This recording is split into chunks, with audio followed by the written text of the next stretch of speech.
Greetings and salutations, loyal viewers of this channel. My name is Sean, and today I want to give you guys some updates about what is going on in the city of Baton Rouge, specifically South Baton Rouge, because once again, we're revisiting the incorporation of a new city known as St. George. Now, we covered this story a couple of times on this channel. There are some absolutely crucial updates, and unfortunately, the leadership, which represents themselves as the black leadership of Baton Rouge, is still fighting against the creation of this municipality because they don't want to lose their tax base, but at the same time, they're labeling these people evil white racists filled with evil white racism and claiming that they're forming a new municipality in order to hurt the black people in Baton Rouge. So we're going to talk about all of this. We're going to talk about the hypocrisy, and we're also going to talk about the joy that the new legislature and the new citizens of this new municipality have in the idea that they're going to create their own government in their own image. A little bit of a compare and contrast situation. But before we get into that, thank you to everybody who supports this channel via actualjusticewarrior.com/join. Give me the money. Give me the money. Okay. Members of the interim St. George government are moving forward with the new city after being sworn in Monday night. Some in Baton Rouge, though, argue that St. George is still not a city since the legal battle is not over yet. So right off the top, the way that it's presented might be a little bit confusing to those of you out there in the audience, but I actually did two separate videos on this particular story that clear up this whole situation. But a quick recap so you guys can understand what is going on. Essentially, there is some areas that are south of the city of Baton Rouge, and over a decade ago, these people realized that the Baton Rouge school district is absolutely terrible. It is horrible in every possible way, and they decided that they wanted to form their own school district. Now, coincidentally, this particular area of South Baton Rouge was disproportionately white. So what ended up happening was the Baton Rouge City Council decided that they were going to call them evil white racists, say that they're trying to reinstitute redlining, and not allow them to set up a school district, even though the Baton Rouge School District is one of the worst in the entire state of Louisiana. I think the last time I checked, it was actually worse than the New Orleans School District, to give you an idea of how bad it actually is. On top of that, Louisiana does not rank high among the 50 states in the union in terms of schools, in terms of education, so it was among the worst in one of the states that is among the worst in public education. And during this process where they were trying to get this school district made, essentially what was told to these people that were advocating for this is that it would actually be easier to form a whole new city rather than to fight the city in order to get their school district if they didn't want to allow it. So that's exactly what these people did. They started putting together a petition. They ended up getting it on the ballot, and in 2019, they voted to form a new municipality that included a bunch of pieces of South Baton Rouge that would make the city of St. George. Then came the legal battles that were in addition to the previous legal battles related to the school district. 5 years after voters adopted a plan put forth by an incorporation petition, the council plans to hold its first meeting either next week or within the next few weeks. That will be at the St. George Fire Department.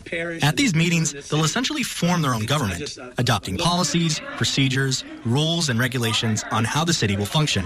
They say it's going to take a large amount of work in the next couple of months as they prepare everything, but they're confident in their ability to build a new city. But after 5 long years, the Louisiana Supreme Court ended up ruling in their favor that they could form this new government, and while there was so much excitement and jubilation on the part of the people who fought for this, who put together this grassroots campaign, the other side was none too pleased. As the mayor-president, Baton Rouge Mayor Sharon Weston Broome says she is disappointed in the ruling, but says her administration has been preparing if this were to happen. The percentages, the impact that it would have on the budget, what potential cuts would have to be made. But she stopped short of crunching numbers at this point because she says the plaintiffs could ask for a rehearing. Now, we've documented this from both government officials and from left-wing activists multiple times on this channel, and basically what ends up happening is that all of these black activists, all of these black leaders, with the notable exemption, by the way, of the local head of the NAACP, who actually says even though he didn't want this to go through,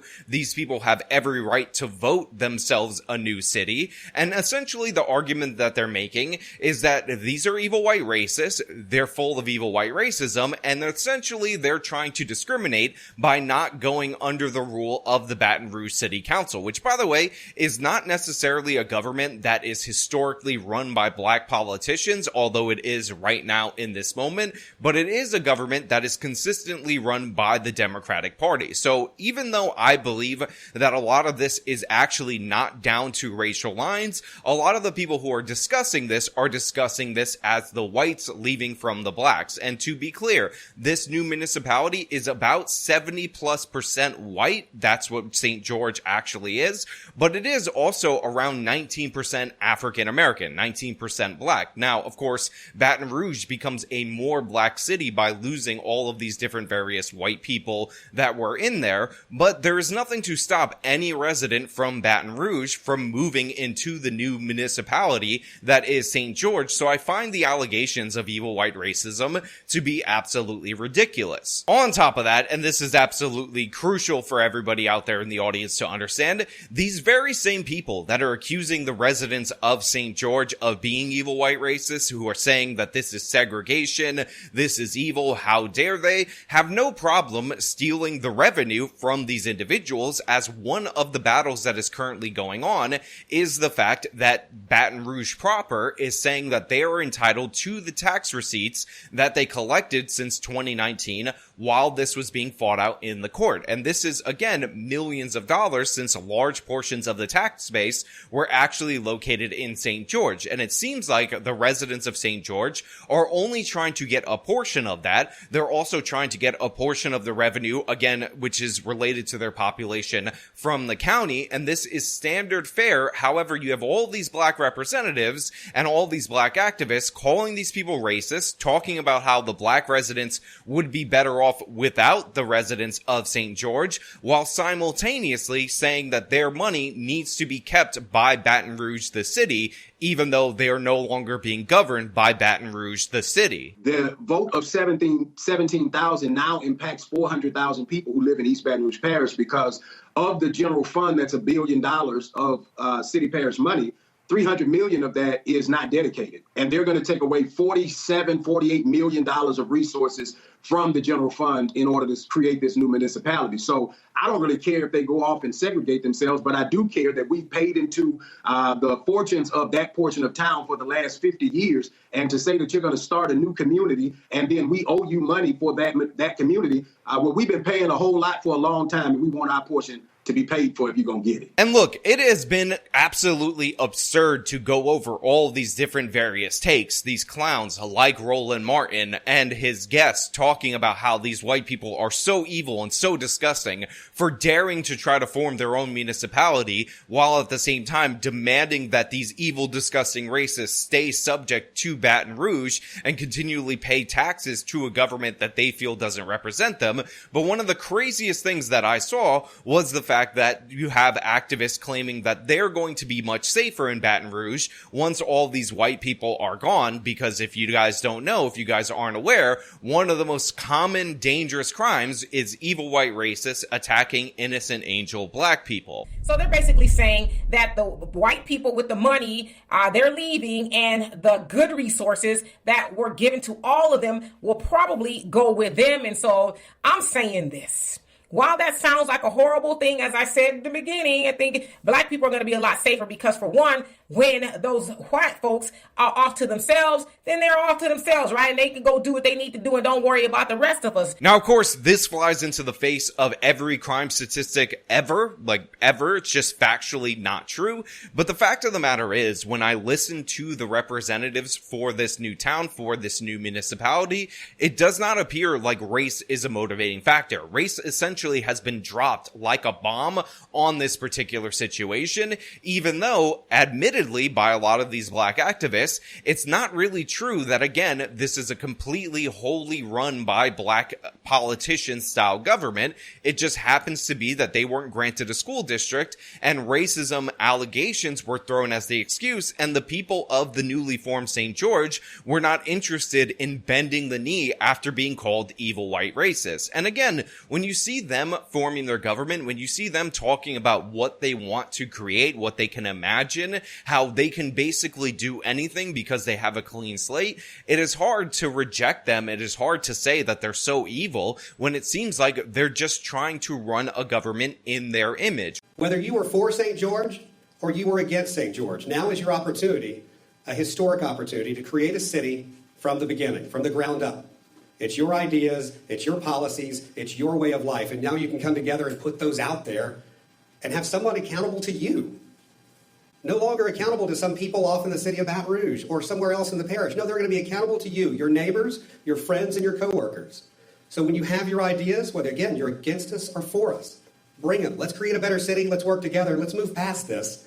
Because as Chris alluded to, we're not done. We're just getting started.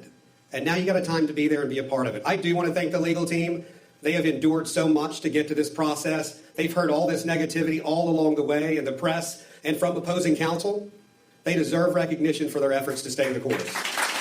Which should be something that is encouraged in a nation like the United States of America that is meant to be a free society. And, by the way, for all those people who say, well, the biggest thing hindering black people in the United States of America happens to be white people, these white people leaving the voting population and allowing the black people of Baton Rouge to essentially completely run the show should actually aid them according to their own ideology. But unfortunately, they don't believe that. Unfortunately, they actually think very little of the black people of Baton Rouge, and they know for a fact that the tax base happened to be in South Baton Rouge, which is where all of these white people, or a disproportionate amount of these white people, actually live. I think some of the dreams and some of the things that are really like our founders who pushed this petition through, we can really see fit. So, I think we have a great opportunity to have a wonderful city.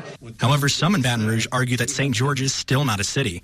Even though the Louisiana Supreme Court voted in favor of incorporating the city in April, the legal battle is still not finalized. So like I discussed in the previous video on this particular subject matter, what ultimately ended up happening before was that you had a ruling that was a very narrow ruling. I believe it was just one justice that made it a majority decision that St. George has a right to exist. So they're forming a government, as I told you earlier in this video. However, Baton Rouge is very angry about this because they filed a motion for a rehearing, and they don't like the idea that these people are allowed to form their own government based on the previous ruling, despite the fact that they have put in for a rehearing in order to undo this. Baton Rouge Mayor Pro Tem Lamont Cole filed a request for a rehearing last month. His attorney, Mary Olive Pearson, voiced her opinion in a phone call with WBRZ. Because it's on an application for rehearing. The judgment is not final.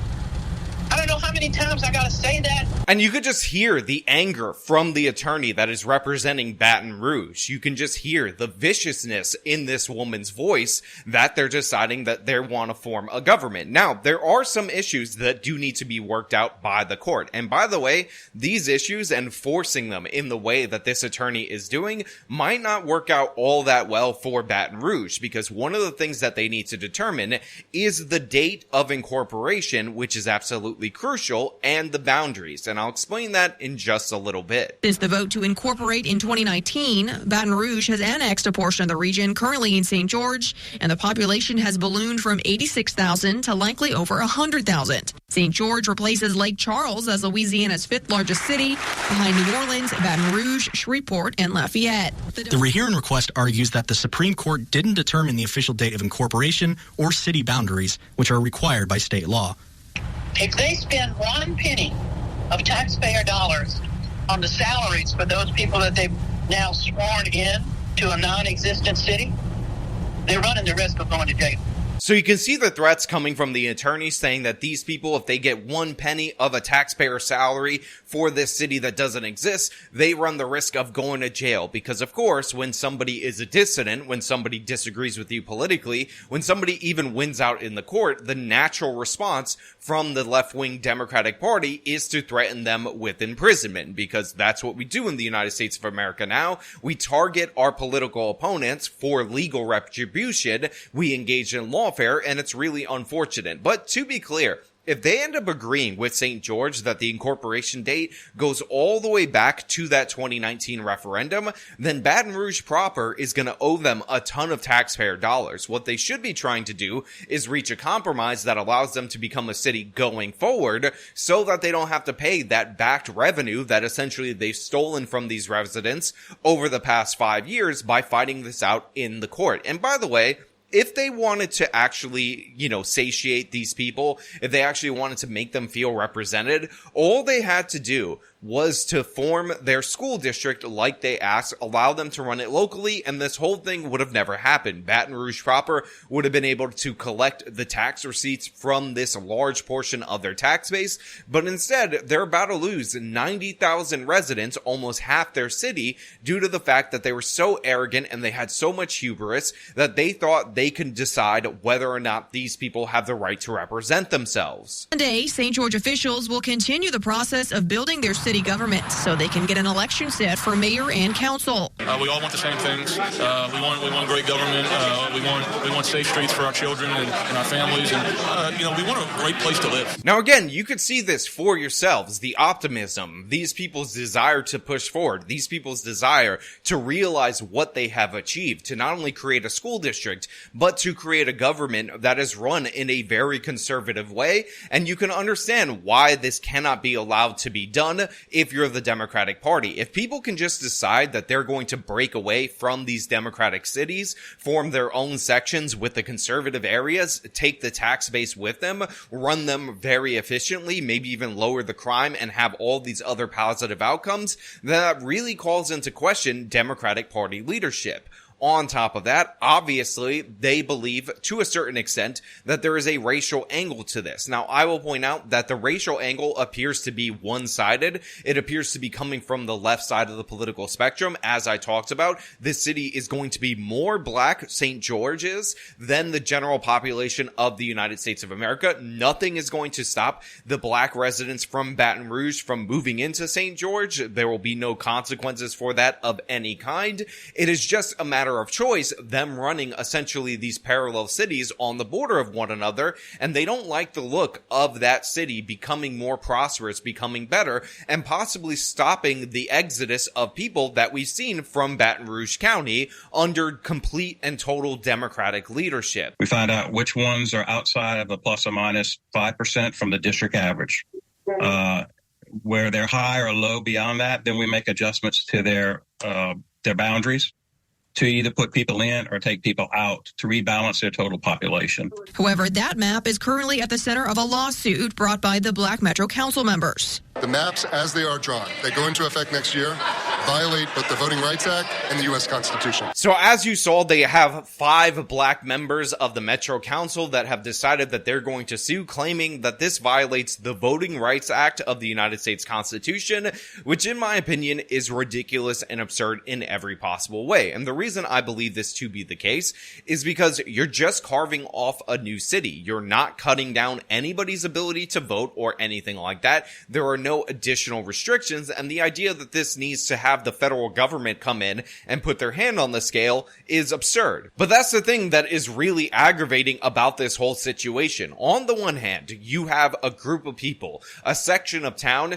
that wanted to form their own school district just so they could run the education system for their kids, to have the same local control that a bunch of other areas end up having over their kids, and it spiraled into a situation where they had to fight for their own independence, form their own municipality in order to push back against the city of Baton Rouge, who wasn't going to let them have any autonomy. And now that they've won that in the courts, they fought for 5 long years on this particular issue, but they actually fought for years before that. This is 10 years in the making. All of a sudden, not only are they petitioning for a rehearing from the Louisiana Supreme Court, because, when you lose and you're a Democrat, you ask for a do-over over and over and over again, but they're also claiming that there's somehow a federal voting rights violation because for some reason the black representatives are having their votes from their constituents being taken away by the fact that this area petitioned in public, drew their own borders in public, and voted in public to form their own city. For some reason,